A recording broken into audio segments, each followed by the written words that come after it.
Animation Studio. बारिश में छत पे सोने वाला ससुराल। कहानी की शुरुआत होती है एक छोटे से गांव से, जहां कमला देवी नाम की एक महिला अपने पूरे परिवार के साथ खुशी खुशी रहती थी। कमला देवी ने अपने बेटे की शादी अभी कुछ ही महीने पहले करवाई थी। गर्मियों का मौसम। नीलम, जो कि कमला देवी की नई बहू थी, अभी उसकी शादी को सिर्फ 3 ही महीने हुए थे। वह अपने ससुराल में धीरे धीरे घुल मिल रही थी। ससुराल वाले अच्छे थे, मगर उनके कुछ देसी तौर तरीके उसे अभी भी चौंका देते थे। एक दिन की बात है, नीलम अपने कमरे में आराम से बैठी थी कि तभी उसकी सासू माँ आती है और उससे कहती है, अरे ओ नीलम बहू, मैं बोल रही थी आज ना छत पर चादर बिछा दो। आज रात हम सब ऊपर छत पर ही सोएंगे। सासू माँ की यह बात सुनकर नीलम चौंक जाती है और चौंकते हुए कहती है, क्या मम्मी जी, छत पर क्यों मम्मी जी, नीचे क्यों नहीं?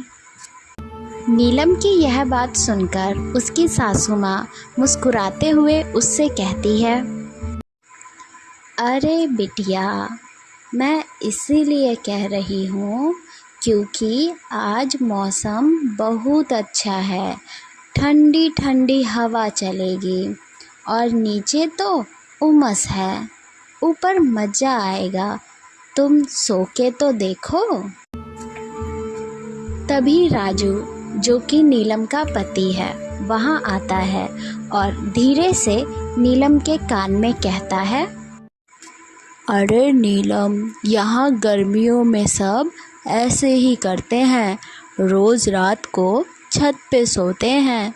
तुम चिंता मत करो, तुम्हें भी इसकी आदत हो जाएगी। थोड़ी देर बाद सभी लोग छत पर पहुँचते हैं और छत पर पहुंचकर गद्दे, चादरें, तकिया, मच्छरदानी सब कुछ अच्छे से सेट करते हैं। तभी नीलम के ससुर जी बड़े मस्त मूड में गुनगुना रहे होते हैं और गुनगुनाते हुए, भीगी भीगी सी ये रातें। नीलम ने ये सब कुछ पहली बार अनुभव किया। खुला आसमान, ठंडी हवा और पूरा परिवार एक साथ। कुछ नया था, लेकिन नीलम को ये सब अच्छा भी लगा। लेकिन असली मज़ा तो तब शुरू हुआ जब कुछ ही देर बाद बारिश शुरू हुई जोरदार। बारिश कुछ ज़्यादा ही जोरदार आई। सब नींद में हड़बड़ाकर जाग उठे और नीचे की ओर भागे। बारिश के कारण किसी की भी नींद पूरी नहीं हुई थी और नीलम की आंखें भरी भरी सी थी। अगली रात फिर से छत पर सोने की तैयारी चल रही थी। गर्मी जोरों पर थी, लेकिन आसमान में हल्के बादल भी थे। आसमान में बादल देखते हुए नीलम अपने सासू माँ से कहती है, मम्मी जी, मैं सोच रही हूँ आज ना आसमान में बादल बहुत ज़्यादा है, कहीं आज फिर से बारिश हुई तो? नीलम की यह बात सुनकर कमला देवी बोलती है, अरे बहू, हमको बादलों की पहचान है, कुछ नहीं होगा। ऊपर सोने का असली मज़ा तो ऐसे ही मौसम में आता है। कमला देवी की बात सुनकर राजू ने भी हामी भरी। अरे नीलम, तुम इतना मत सोचो, मस्त नींद आएगी ऊपर। सभी लोग दोबारा से छत पर सोने चले जाते हैं। रात के करीब 2 बजे, जब सब गहरी नींद में थे, अचानक जोर से बिजली चमकी और बूंदें गिरने लगी।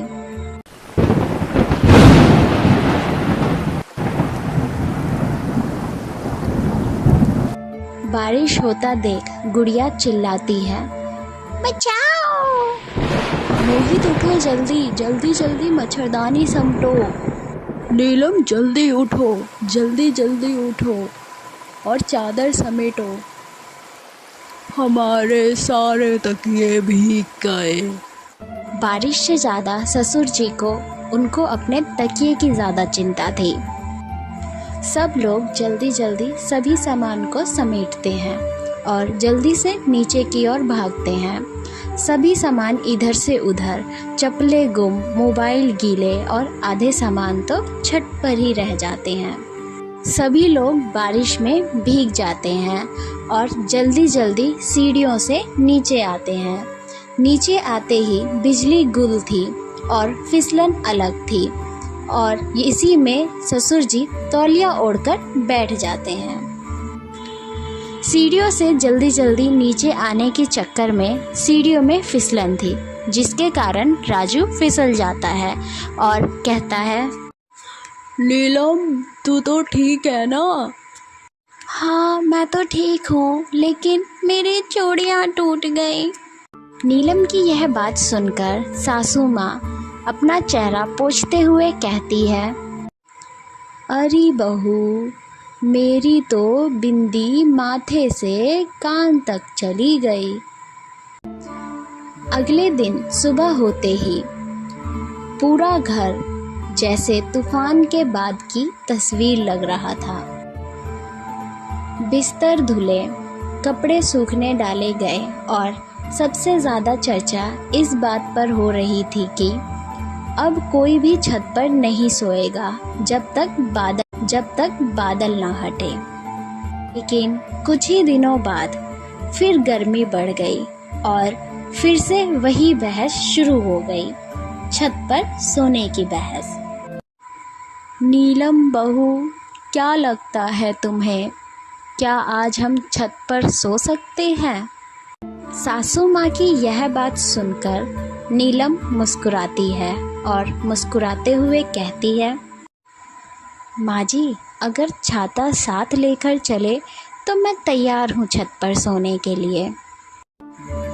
इस बार सभी छत पर गए, लेकिन हाथ में छाता, टॉर्च और पॉलीथीन की शीट थी और छत पर टीन भी लगवा दी, जिससे बारिश में भीगे नहीं। अब बारिश भी आएगी तो भी हमें डर नहीं लगता, क्योंकि हम सब बारिश से बचने के लिए तैयार हैं। ऐसे तो हमारा घर छत पर सोने वाला फेमस घर बन जाएगा। सबकी बातें सुनते हुए नीलम मन में सोचती है, शुरू में भले ही मुझे ये सब अजीब लगता था, लेकिन अब ये लोग ही मेरे अपने हैं। छत पर बारिश में भीगना या हंसी ठिठोली, ये सब ही तो पहचान है असली रिश्तों की मिठास की। तो दोस्तों, उम्मीद है आपको ये कहानी पसंद आई होगी। पसंद आई है तो वीडियो को लाइक करें, चैनल को सब्सक्राइब करें और हाँ, इसे अपने दोस्तों के साथ शेयर करना बिल्कुल भी मत भूलिएगा। साथ ही कमेंट बॉक्स में ज़रूर बताइएगा आपको ये कहानी कैसी लगी। अभी के लिए बस इतना ही। आप यूं ही मुस्कुराते रहिए और जुड़े रहिए आपके अपने चैनल एनिमेशन स्टूडियो के साथ।